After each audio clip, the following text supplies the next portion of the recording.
Well, the the sort of path through to making the characters from the H.G. Wells story onto the musical work grew from reading the book, composing my first draft of the score, and our scriptwriter adapting the H.G. Wells novel sort of in shape to the score that I had composed, and the lyrics that for the songs were being created. So by the time that first draft was completed, there was a cast of characters, and each character I heard in my head as an audio piece rather than a visual piece.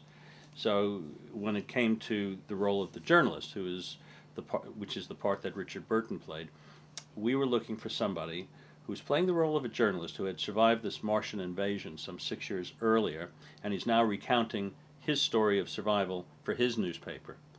What we wanted and hoped that we could attract was an actor who, the second you heard his voice, it just resonated in a way that sucked you into our world of the War of the Worlds. And we created a list, which in fact from memory wasn't particularly big, but Richard was at the very top of it because I had heard some recordings of his, and as well knew some of his work anyway as an actor, and he had this most incredible voice. He could talk quietly, he could talk loudly, but it just resonated. So we thought, okay, well, we'll try to find how to get to Richard Burton, and then when he says no, we'll move on to number 2, and when he says no, we'll just keep going until it's Fred from the local fish and chip shop that'll agree to do it. But what happened, in truth, was that just at that time that our list was being assembled, and I don't even remember the detail of it, but somehow we learned that Richard was appearing in a play in New York called Equus. And I thought, well, if he's in a theater, he's doing 8 shows a week probably, which means he's spending a good chunk of his life at the moment in a theater in New York. So what I'll do is I'll write him a letter and send it to the stage door, and the letter would be an introduction of what I was trying to do, introduce myself, explain the attempt at sort of putting into musical form H.G. Wells's novel, and send him a draft copy of the script. And at least if the stage doorman actually hands him my little package, I know it's had reached him. And if it's reached him and he says no, okay, we've had our shot. If he says yes by some good fortune, then we've scored a home run. And that's what happened. Within about 2 or 3 days of receiving my little package, his agent rang and said, "Oh, Richard received your script and your letter. He loves the idea.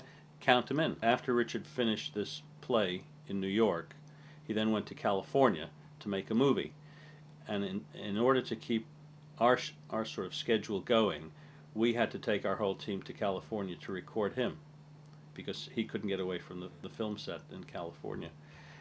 But he was an amazingly prepared actor. His reputation sort of preceded him. He was known to be a hellraiser and drank to some degree, but the guy that walked into the studio was the complete opposite. He was prepared, he wasn't drinking, he was charismatic, and in contractual terms, in factual contractual terms, he was signed to us for, if needed, up to 5 full days of about 12-hour studio days to record this performance as the journalist, and he did it all in 1 day.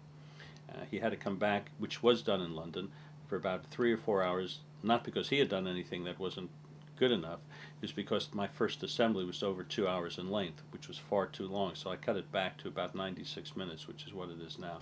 And so by cutting the score, his performance had to be cut a bit too, so he had to just do a bit of repair work. So he was amazingly efficient, got into it real quick, and was very passionate about the whole thing. He really loved doing it.